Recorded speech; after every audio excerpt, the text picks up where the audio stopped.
Get ready for the Truth Talk, where we tackle life's most pressing issues. Join us as we explore universal challenges and seek solutions that transcend borders. Good morning, good afternoon, and good evening, wherever you're watching us from. This is your girl again, Rissa on the Truth Talk, where we bring you profound discussion, informative. We learn every day. And with me today is Rissa Sedou, and I'm so excited because today is so special. But before we get there, Rissa, I want you to just tell our viewers who you are and give us a little history of who Rissa Sedou is. Yeah, Rissa Sedou is my name, and I was born in Togo, Lomé. Both my parents are from Togo. And we came to Sweden, or I came to Sweden at the age of 20 with my siblings. And because of my father's history, he's a politician in Togo, and he was sent to jail for 9 years. Now he's back living with my mother in Örebro. So I studied Swedish first, the first 9 months, and I came in touch with the police. I think that was 2002, if I remember right. And first of all, I studied the law at the university. I want to be a lawyer from the beginning, and I just remember that my teacher told me when I was studying Swedish that I could not be a police officer or lawyer. All right. And that is better to become a nurse, not even a nurse, like someone maybe clean or something. Anyway, and I just told my dad that I want to be a police officer, and he was like, no way, you can't. I said, yes, of course, it's possible. And then I just applied to the police, because I was already working at the police that time as a civilian at the passport control, Arlanda. And I just applied, and I became a police officer 2006. 2006? Yes. Wow. And how was the journey for you? Was it an easy one to come into the police services? To be honest, it's like the majority in Sweden are white, Swedish. Yeah. It's not that it's easy for me to become a police officer. It's like as you say, it's a journey. Yeah. And the journey is very hard. You have the possibility, but you also have some kind of barrier, make it very difficult for you to be part of that society. Because when I was working at the reception, there was no problems. But the problem started at the school. As I used to say, I became black when I started police academy. And I can also, it's normal, because everything, all the foreigners coming to Sweden, is new for them. They must know, they don't know how to deal with us. They don't understand that we're different. But we're not different, but we're different in a way, because we have background, culture, history with us. And they also have their own thing. And so in a certain way, we need to meet somewhere. So my journey was very hard. It was very hard and very painful, to be honest. Yeah. You mentioned that your dad was in prison, and is that the reason why you were pushed to be a police officer? Not really, because my childhood was very good, because I never missed anything, and it became like a shock for us coming to Sweden. You know how it is in Africa when your father is working with the president. My father was the bodyguard of the president in Togo, and you know that you have this facility with the cars, homemade and everything, and coming to Sweden, then you have to catch the bus running. It's cold, different weather, different culture, everything, and to just turn your mind and be part of it is a little bit difficult. What pushed me is more like I just find out, or I felt like there's a lack of people who looks like me, or people who are, a part of the society, because it was much easier in France that you can see people who looks like you, with more like mix. In Sweden, it was a little bit more young. The people I saw was like Turkish, Somalians, and I didn't saw any others. And I was like, okay, new society, what can I be?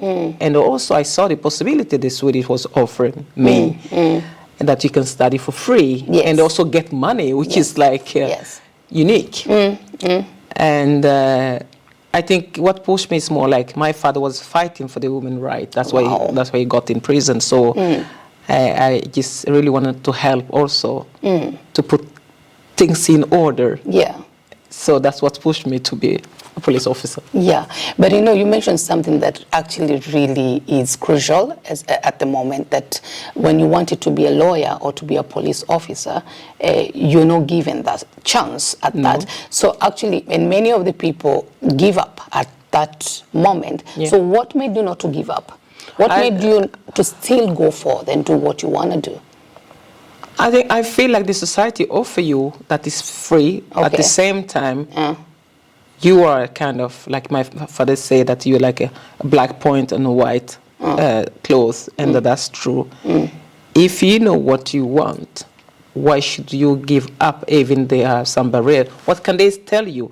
Either they call you nigger, I mean you're not going to die.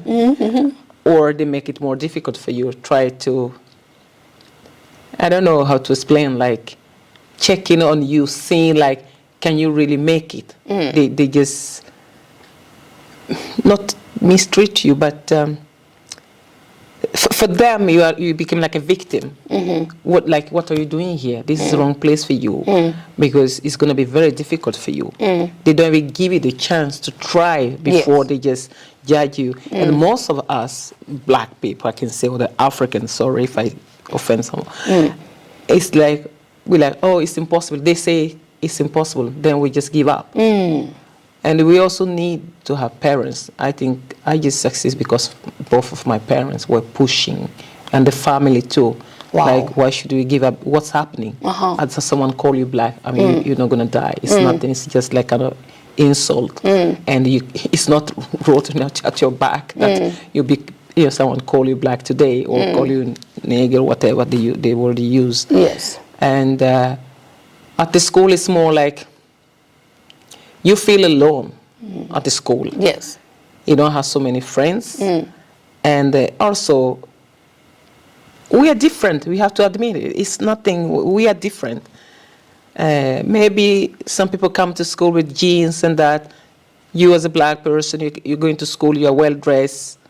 Makeup, I don't use so much makeup, but anyway, makeup, everything, coming to school, and maybe answer to everything. Because as soon as you're a little bit different, it's like you take more places, you take more, you take over the area. And that's a little bit make people feel uncomfortable in Sweden. So I think it's one of the reasons also that it was not given. Because when you're there, you have to be. They used to say something in Swedish. Du måste anpassa dig, rätta dig i leden. And you have to fit in. Fit in how to. I mean, that was something I used to ask myself. Fit into what? Or to stay me, Rissa, or fit into what? And I try to find myself. I know who I am. Yeah. That's what we need to be. Yeah. To keep our proud to be ourselves, and just to find a place for us. If you want to be a doctor, go for it. Yeah. Wow. Wow. Of course, Rissa, a young lady that has been in the reception and now want to go forward and become a police officer. And now you've also mentioned that in that field they are more Swede than another community. So did you ever experience racism? I mean, you have racism in the society. Even if I'm not police officer, racism exists, which is not strange actually, because it's like we invade the country. It's not our country. We came, but we never asked the Swedish people, are we welcome or not?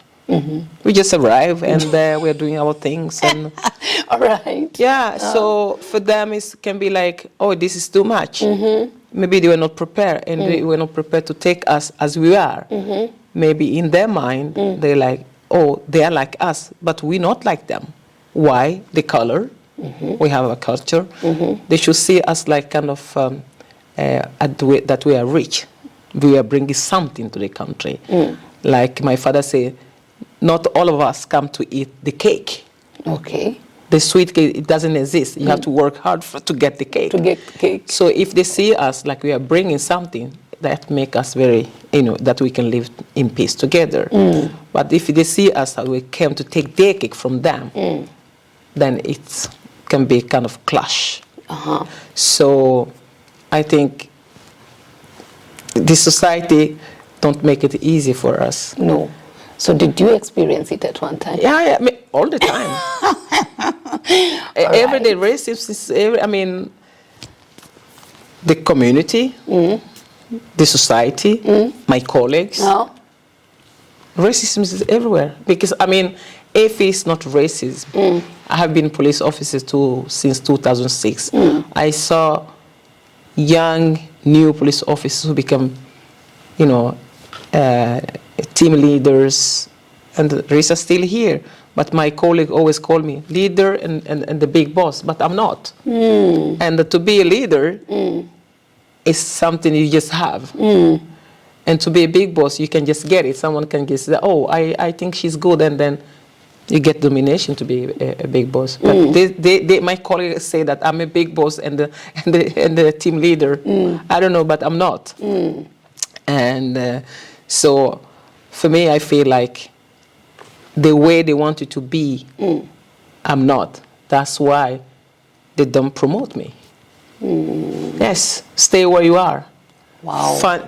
Stay where you are. That's your place. That's your place. Yes. And they don't tell you, No. but you know it. You feel it. You feel it. Because you can see when you apply for new jobs. Yeah. You are qualified. Yeah. But I'm not that kind of person. I never get angry or go and dig in to see and compare who got the job before me, whatever. I say, okay, they made a choice because I know what I have. I know who I am. Yes. I know what kind of qualification I have and experience.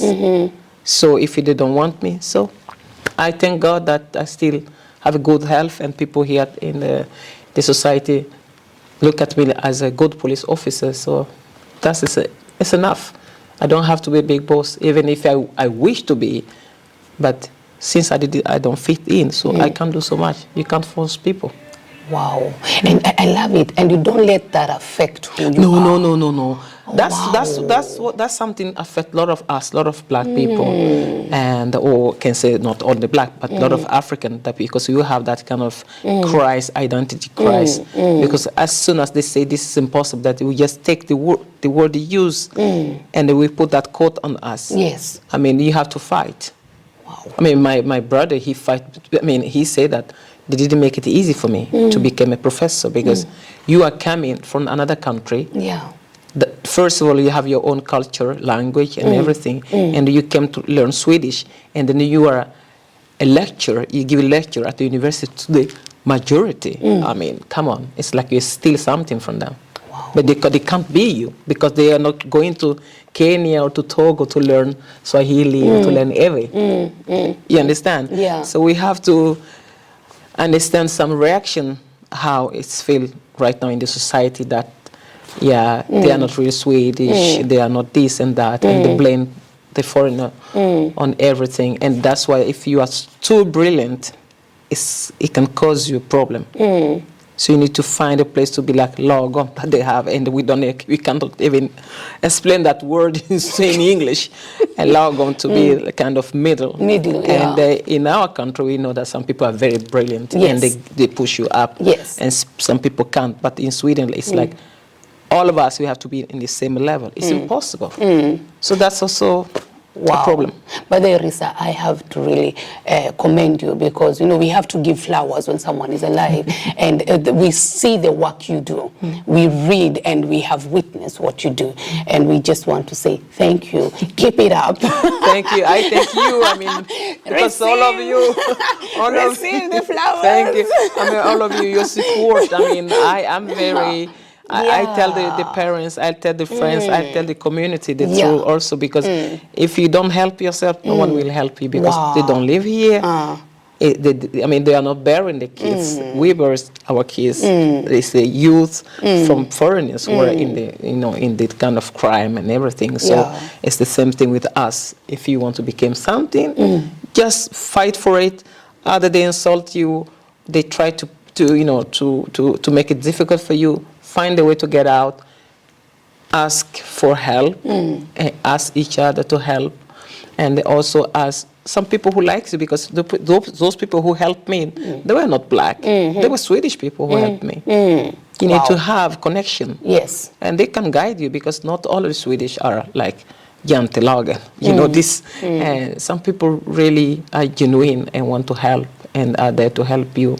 Most of the people I talk to in the police, they say that, wow, you should be somewhere. Why not a team leader? How come?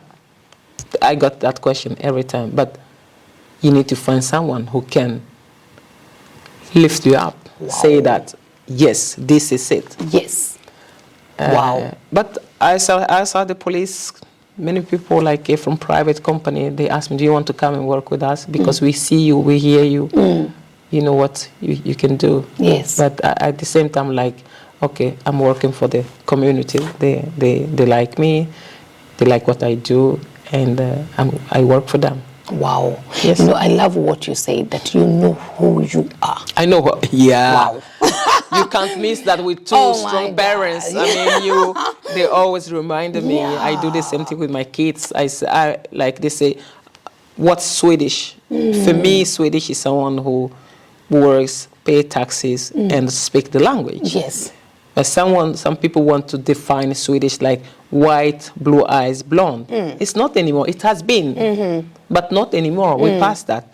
As we decide to be a part of European Union, to be NATO, you and everything, then we become like multicultural country. Yes. And you can't take that away from us. No. We are here to stay. We're not leaving. We take the part of the country. So they have to accept to live with us, and we are here, and the kids are born here. Some of them have mixed kids with Swedish family, so it's become it's a new society. Yeah, it's not Swedish for like 100 years ago. It's another Sweden. There's another Sweden. Yeah, they have to accept that. They have to accept. That's it. And that's it. Yeah, and then we have to behave also. We have to behave. It's very important. Also. Yeah. We can't like, doing crimes and behave very bad. You have to have class. It's true. It's true. Wow. Wow, wow, wow, wow, wow. I'm too excited right now, but I really want us to go deeper, a little bit deeper on that subject of racism, because it's happening even in school. Yeah, I know. With our younger children going to school, they come home and crying, very sad, say this happened. And I think that the teacher was not fair with me, and someone called me nigger. You know, those words. Something that I have to say. What? I mean, the thing is, we know. I used to tell my kids, you know already that you are nigger, okay? That's the word they give us, right? They give us that. And I used to ask them the question, are you happy today that you call me nigger? I mean, you solve all your problem in life, right? So you're happy. Thank you. Wow. But next time, come with a better word. Because I hear already nigger. And everybody use it. I think it's very boring. Bring something else. Bring something else. Because we know already that who we are. It's not like we don't look at it in the mirror.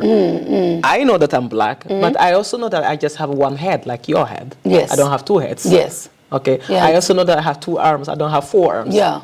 That makes us human being, right? So, but give me a name. If it does make you happy, go ahead. So what we need to do is we need to arm our kids to know how to answer to those questions. Yes. As they start to answer people who are bad to them, and then that way we die. Wow. And also we have to stop using that word to each other. What's up, my nigga? What's that? It's so low to call each other nigger. I mean, if you want someone to stop calling you that, why are you using that? Why are you using it? We fucked up everything for ourselves in the music. How we talk to the women, how we sing about sex, girls, the women, and also calling each other for that name. Some people say that, it's just to make it easier. But we are not killing the word if we continue to use it.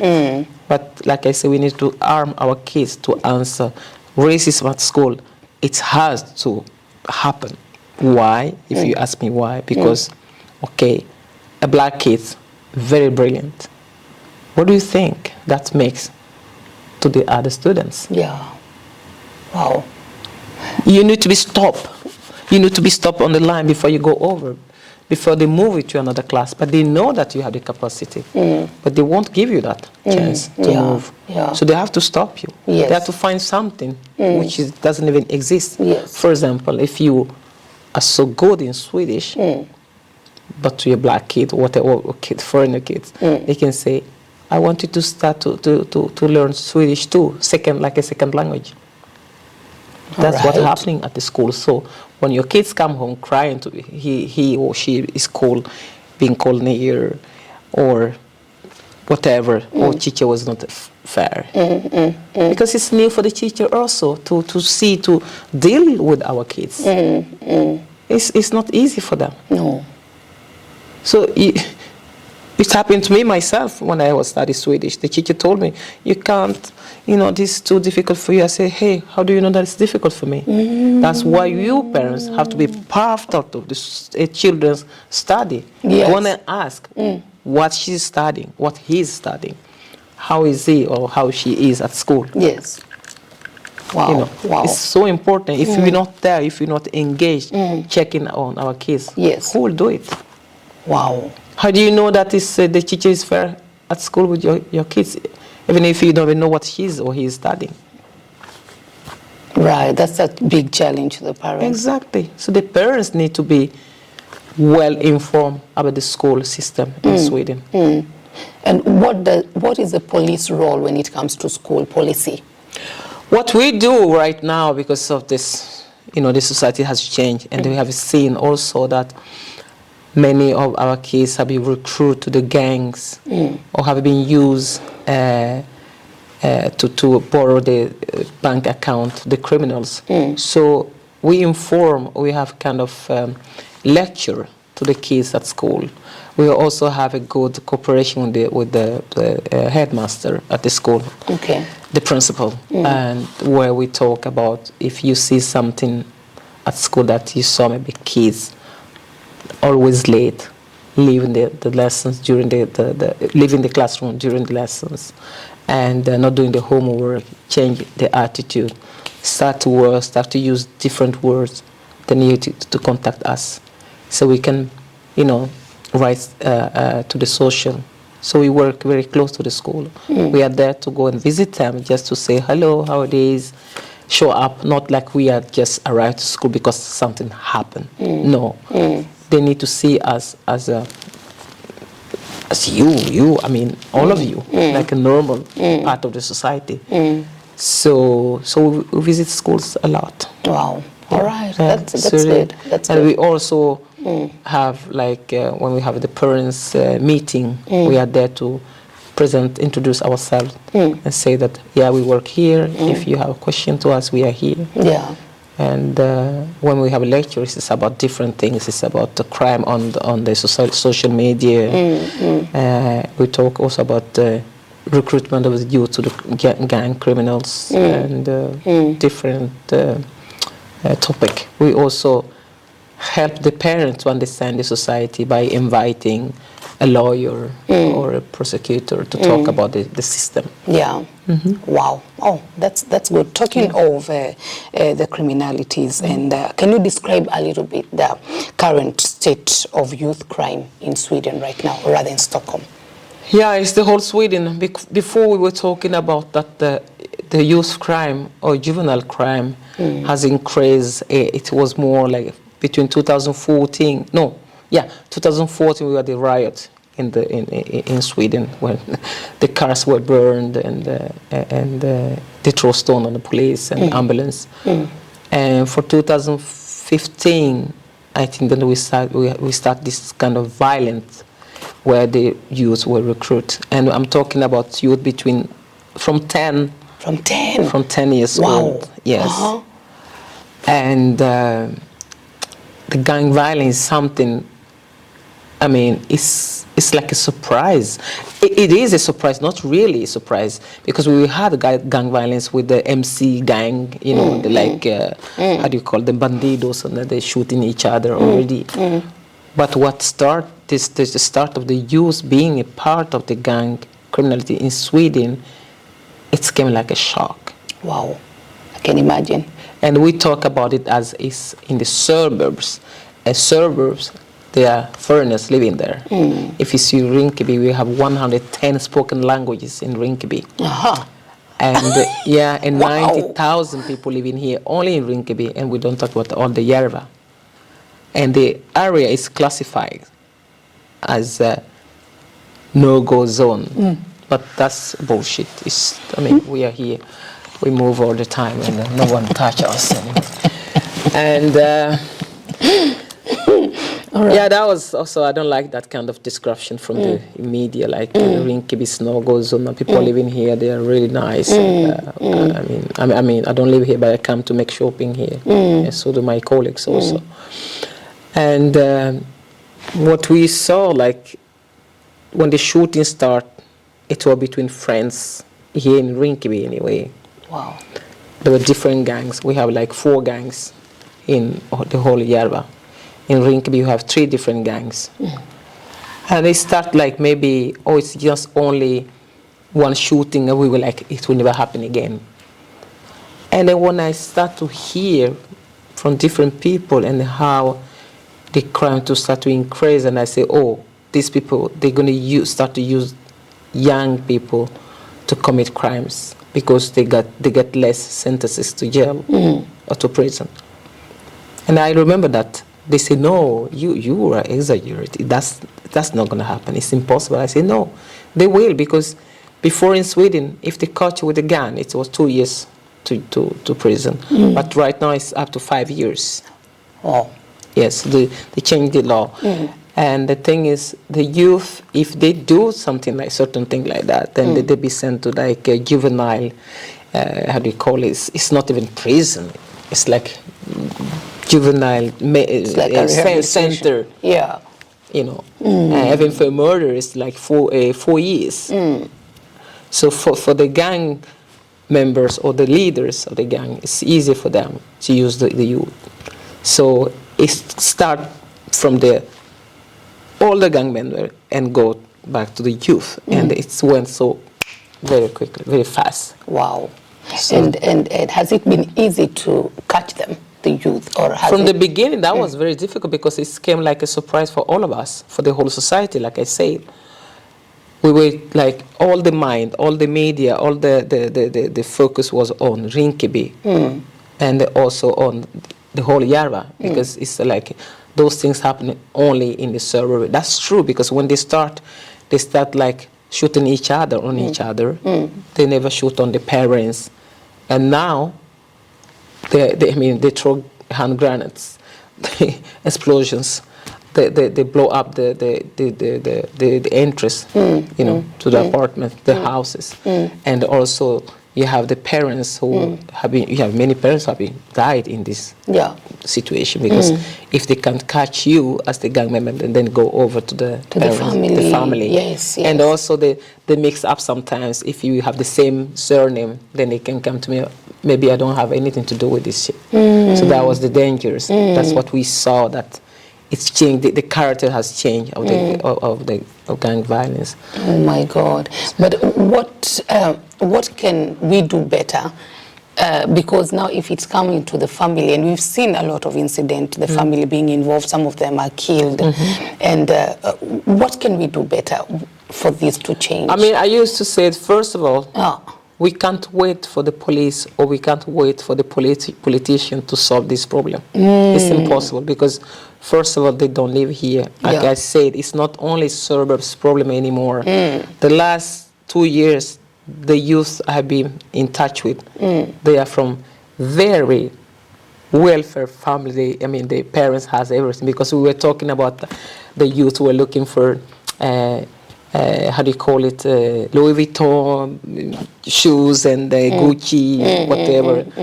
No, it's the excitement. This is exciting to be a part of a gang. It's something wow. Wow. Because they make like kind of, how do you call it, reclam? I don't know how you say it in Swedish. Advertising on TV. Yeah. Like you can be on the videos, you can be a part of us, we Yeah. are so good, Yeah. you can wear all the expenses for the youth in the server. And we're talking about the parents are not doing much. But the parents of the people who are, the youth who are rich also, how come that their kids are part of this? How come? Because they work a lot, they work hard, they give everything to the kids. Yes. But the kids is missing something. What? Attention and love, right? Yeah. Our kids in the suburb, what they miss, they don't want to have this expensive stuff. Yeah. Exactly. But at the end, it's the same problem. Yes. But in a different way. Rissa, this really disturbed my mind, because we might have these parents that they are afraid to speak out. Yeah. They know that my child is doing this. They know that my child is doing drugs. They know that my child is in a gang, but they are not they are not confident enough to come out and talk to a police officer or to social or to anyone. It's not only parents from other countries who are not comfortable to talk about it with the social. I have Swedish parents also who are not comfortable to speak with the police, but they know more about the society. They know more about the system than the parents from other countries. This is more human. All right. That we want to protect our family. That we want to protect our kids, we want to protect each other. Yeah. When we talk about tystnadskultur, I don't know, how do you say it, like... Secrecy. Yeah. The family. In the family. Why are we doing that? Setup. Yeah, because it's happened to the Swedish people too. They don't do that. They don't want to talk about the kids because they're also ashamed as we are. That's why I always say we are all human at the end, we are having the same issues. Yeah. So I think if I want to compare for the people, parents from another countries, like foreigner, like they all say, invandrare, whatever they call us, it's because we don't trust the society. We don't trust the system. Why we don't trust the system?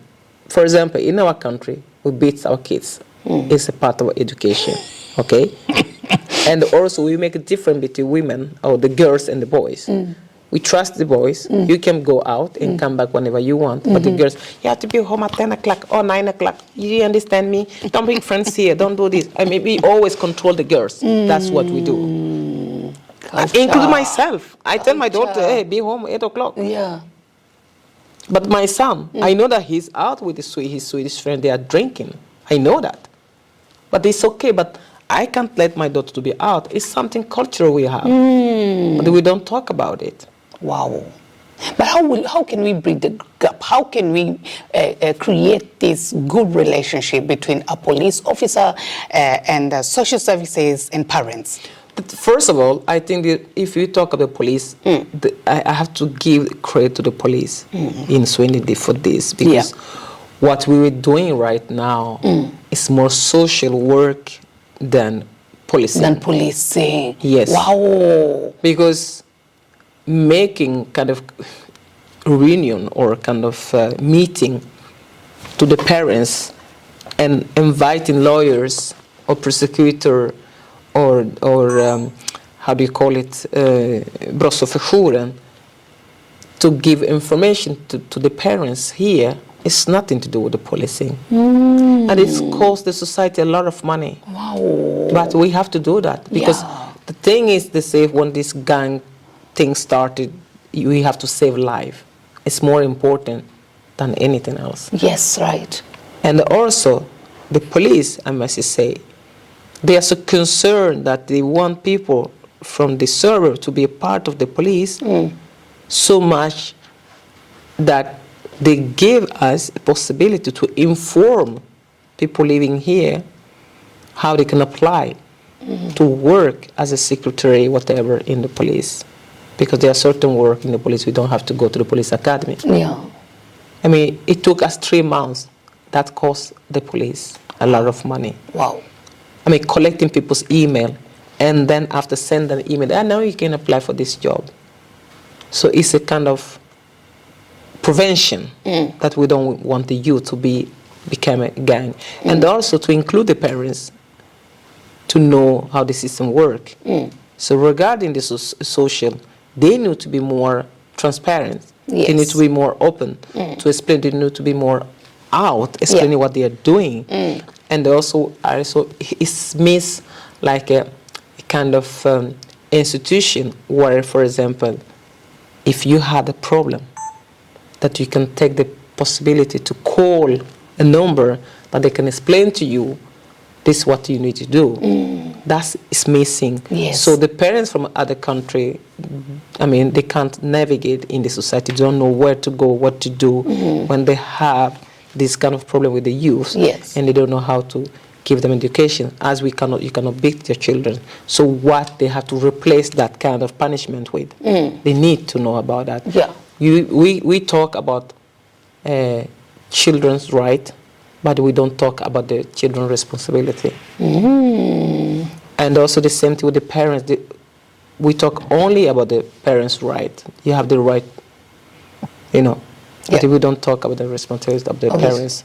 They have also, it's supposed to go like they are married. Yes. These two words are together. Yes. It needs to be talked about, to be taught to the parents, that they know that you can tell your kids, I want you to go out. You can make it as a contract. School start, okay. I want you to be home at 8 o'clock. I want you to make your lessons. I want you, when it's time to leave your phone, I want to know what kind of social media you are on, your friends.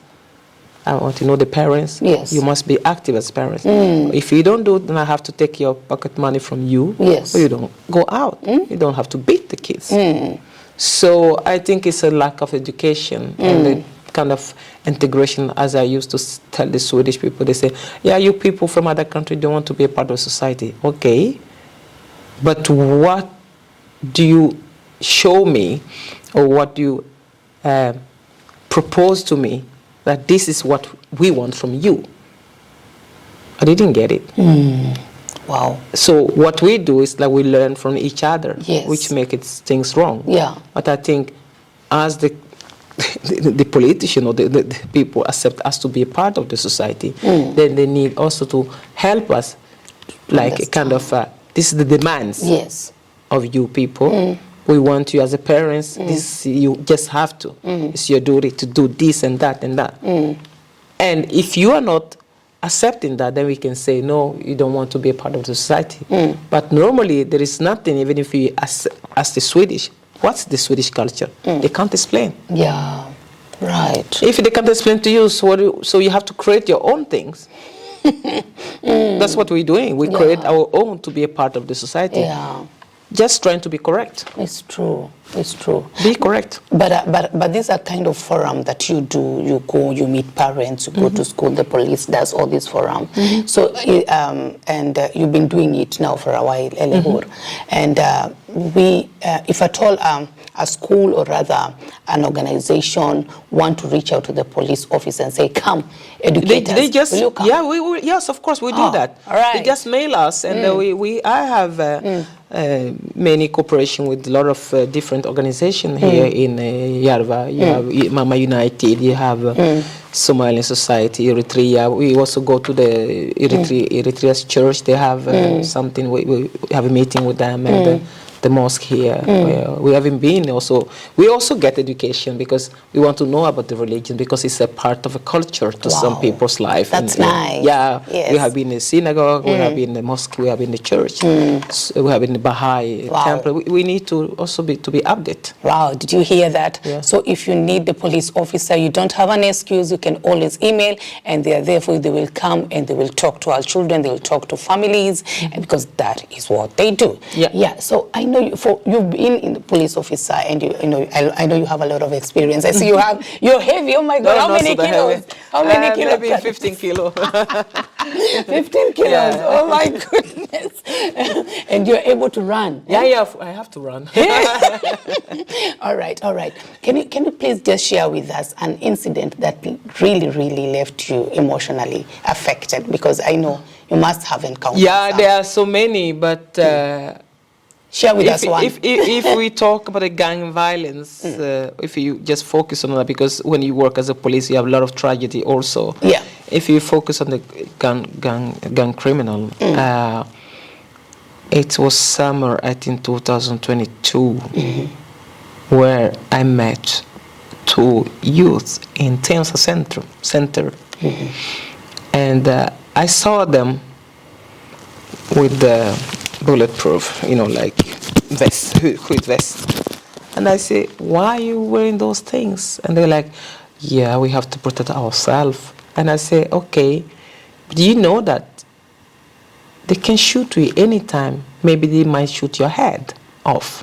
Maybe they're not going to shoot you in the middle where you have protection. They say, oh, you don't know. And then they had 2 other guys with them.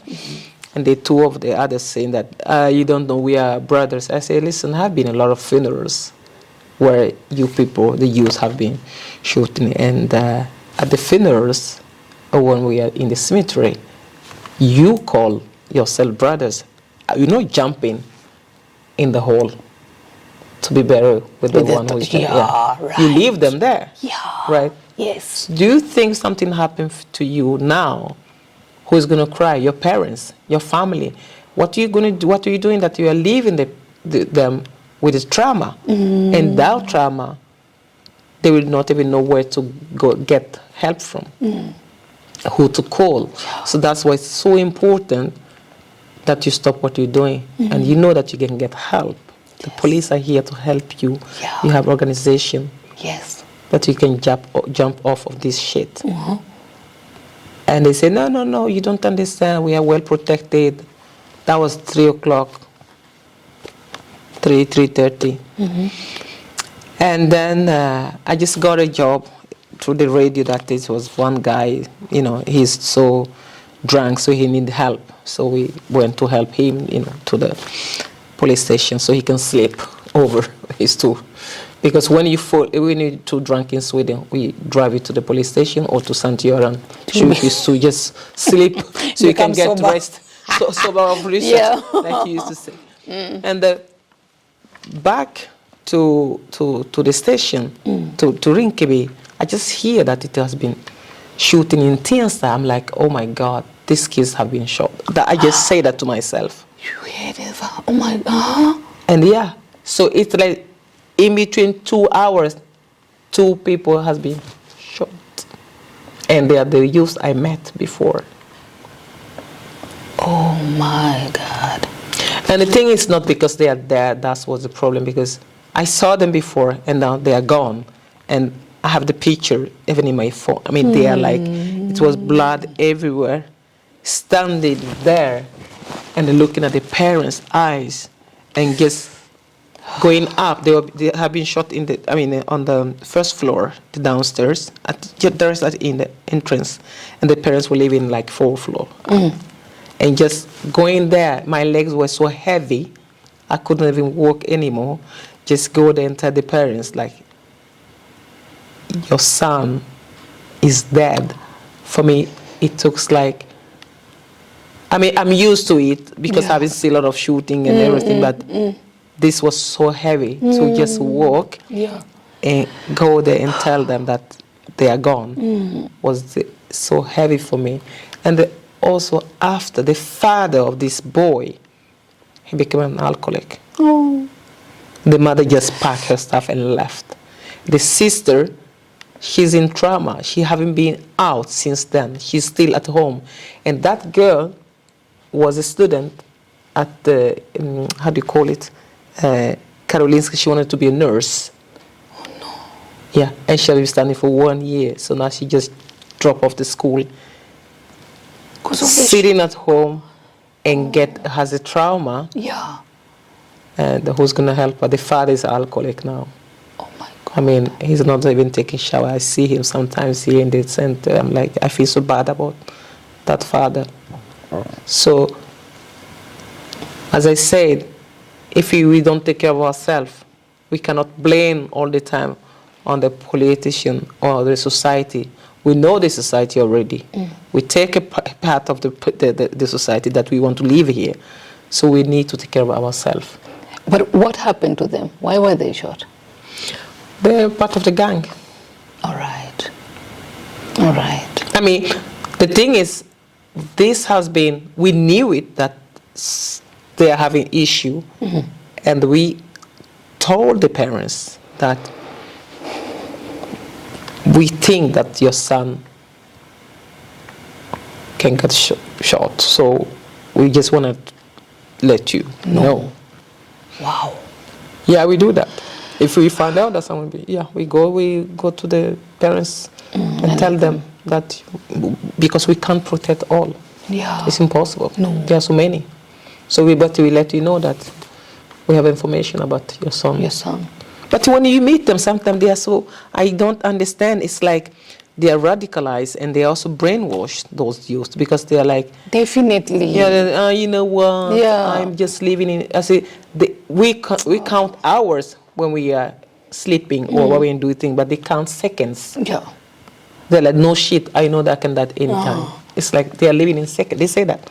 Wow. You're living per second. So, yeah, that's what they say. Oh. They don't live for hours or for Yeah. minutes. They live for seconds. For seconds. Did you hear that? My God. Yeah. Jesus. Rissa, can you look at that camera? This is very emotional for me to hear this. Talk to parents. Let them know what you want them to know as a police officer. As a police officer, what I want you to do as a parents, that it's very easy for the gang criminals to just try to mislead your children to be part of this, telling them that they can get money, they can be someone. That's true. That's bullshit. As a parents, I want you to have contact with the schools.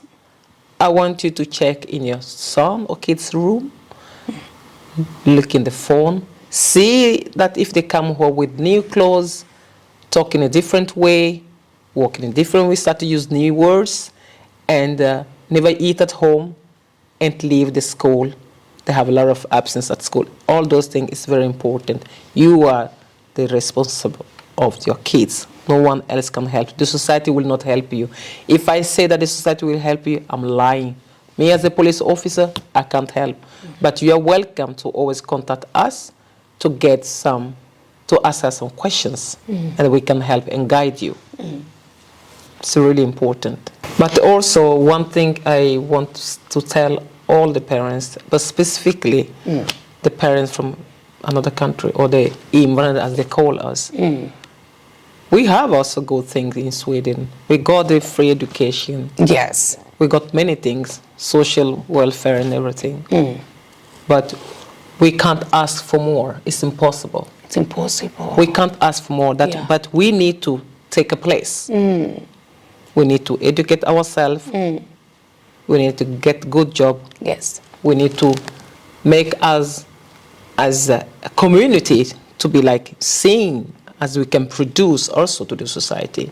I think it's very important. But also blaming all the time, talking about this issue is because of the slavery. We have colorism. Fuck that shit.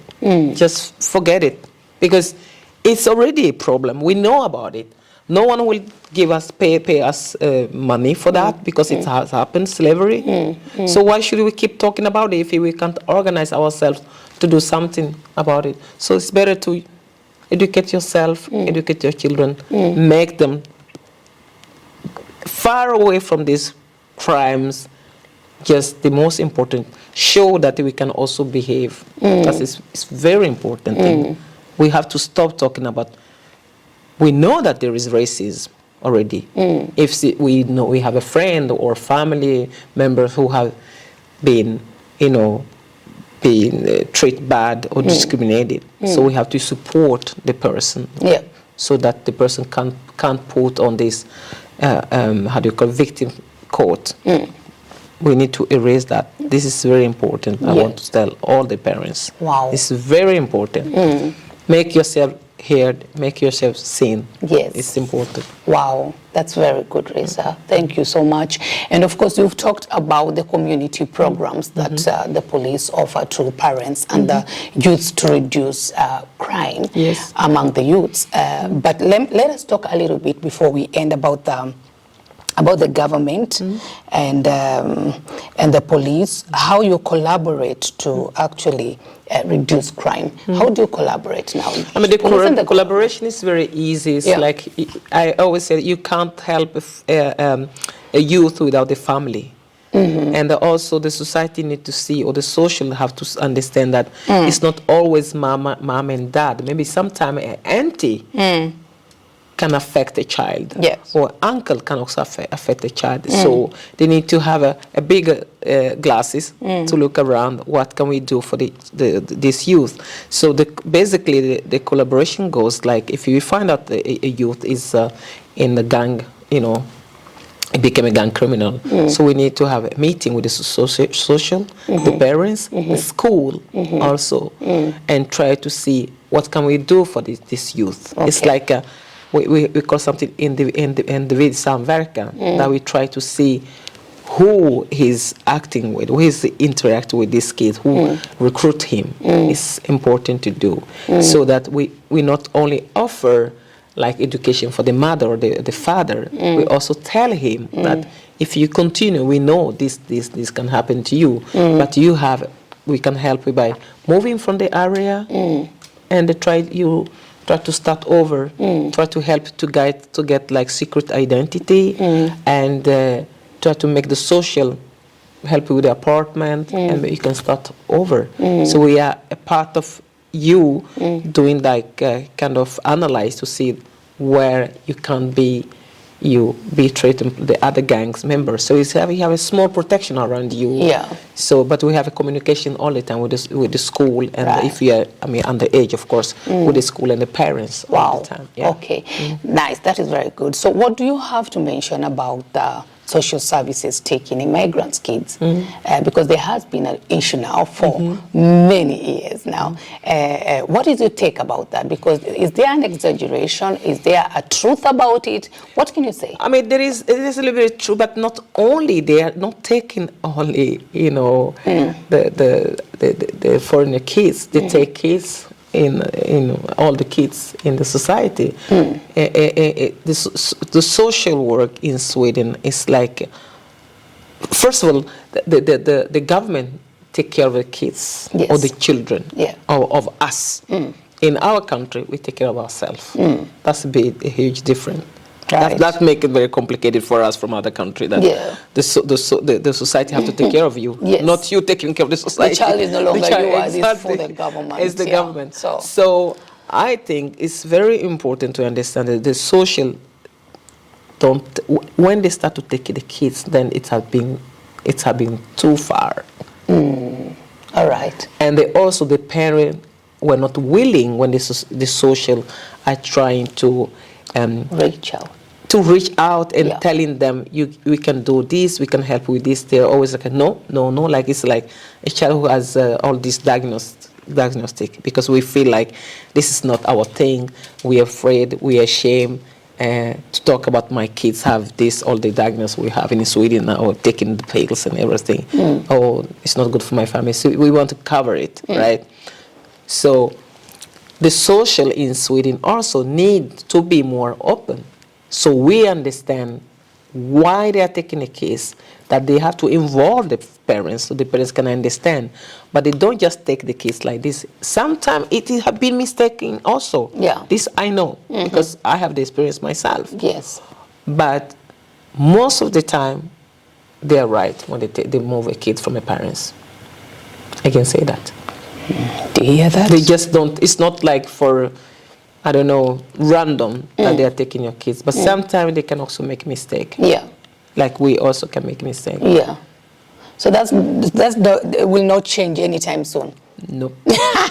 We just have to accept it. We have to accept it. It's a part of it. But you as a parent need to ask questions to the social. Why this, why that? They have to explain to you. You have to understand the law. It's really important. They can't just don't take your kids like that. Exactly. But though sometimes I feel the immigrants have to work more double.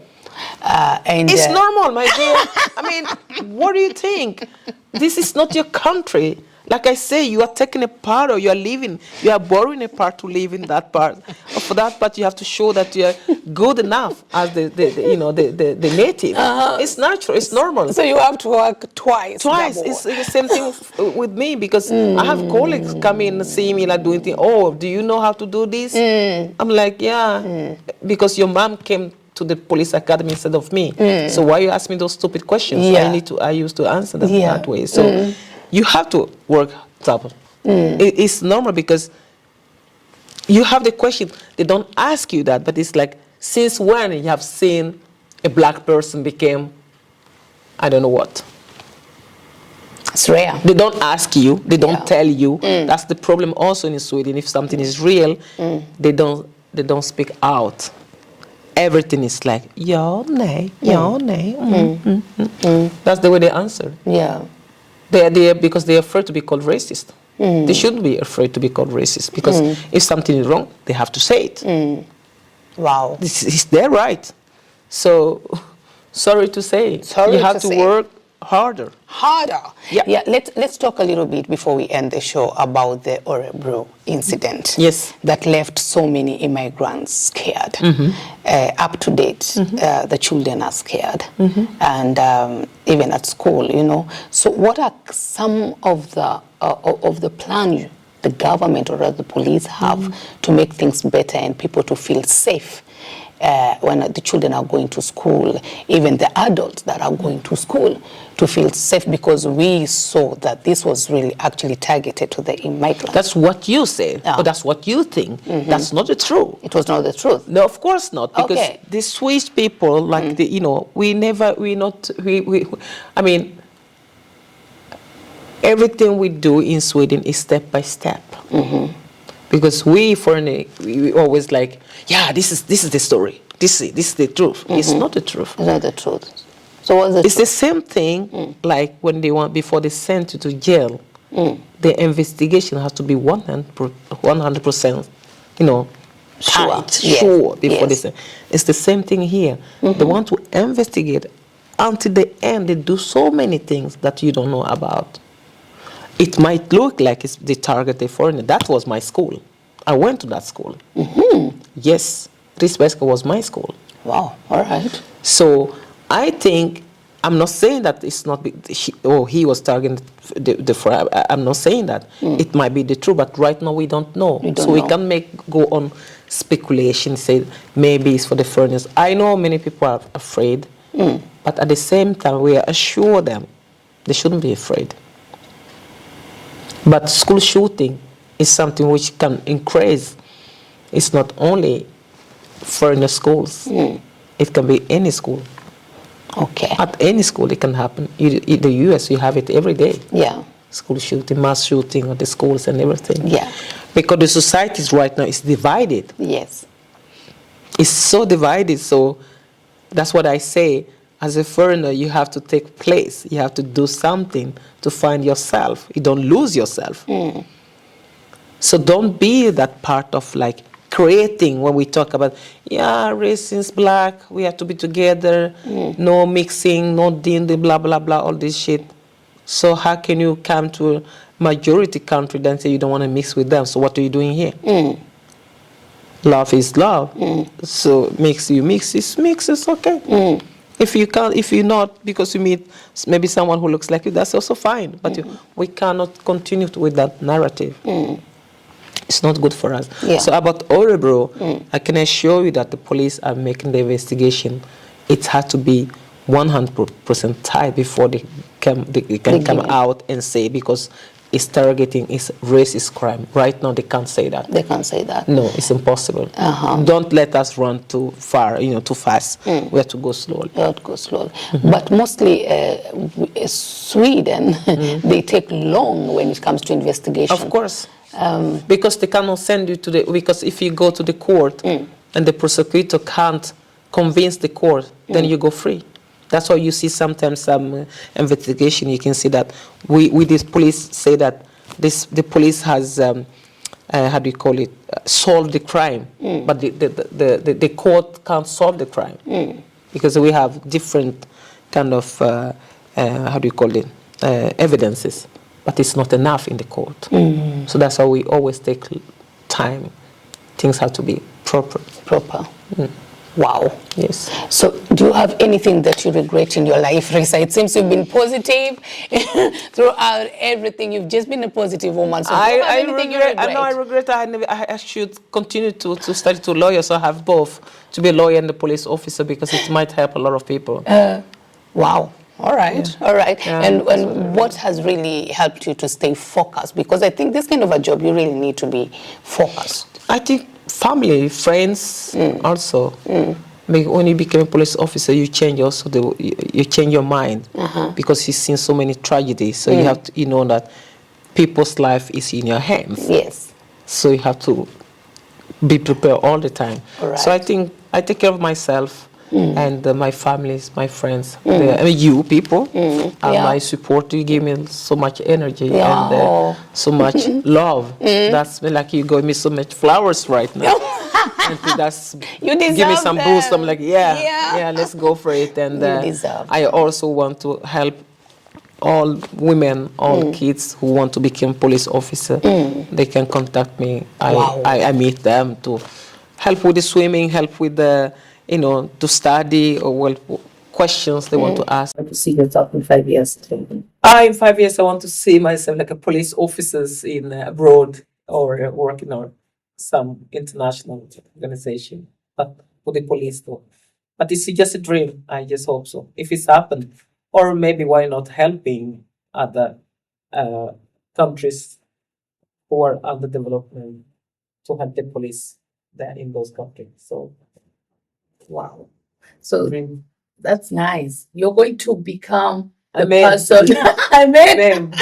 You want to be. It's gonna happen. It's gonna happen. Because one thing I loved about you is just you know who you are. Yeah. You cannot be intimidated. No. I mean, even the gang criminal, they know they come talk. So I mean, they know what's happening. I just tell them, what's gonna happen. So we don't have to discuss. So that's right. And these principles actually they work in every area of our life. Of course. Where you are, you cannot be intimidated. If you know who you are unmovable, you are unshakable. You can do anything, everything through Christ who give you the strength. I'm so happy, Rissa. Oh my goodness, what can I do? That's so much. So happy. I mean, our generation is over, but don't let the kids be in a kind of arrest. Let them to be something. Let them show that they can also. They are kids with the dreams. They are kids with the possibilities. That's what we need to do, and give them the tools. Wow. And they have to forget the colors. Wow. It doesn't exist. It doesn't exist. No colors. Nice. Yeah. Nice. I can't wait to have you again on the second part 2, when you are now working in the international levels, and oh my God, we just have to give her flowers. We say, the Muslims say Amin, and the Christians say Amen, and the Jews say Bezrat Hashem. Bezrat Hashem. Okay, you heard it. So thank you so much, our viewers, for staying put. I know that you have learned a lot, and especially for parents that lives in diaspora, this is for you, because we need to learn. We, as Rissa said, you cannot just come and take over. No, you have to come, get knowledge, understand how is the system, how does it work, how can I come into the system, how can I help it, because we are here to help. To be part to build the society. Exactly. You're not here to take over. No. You can never take over. No, you can't take a part.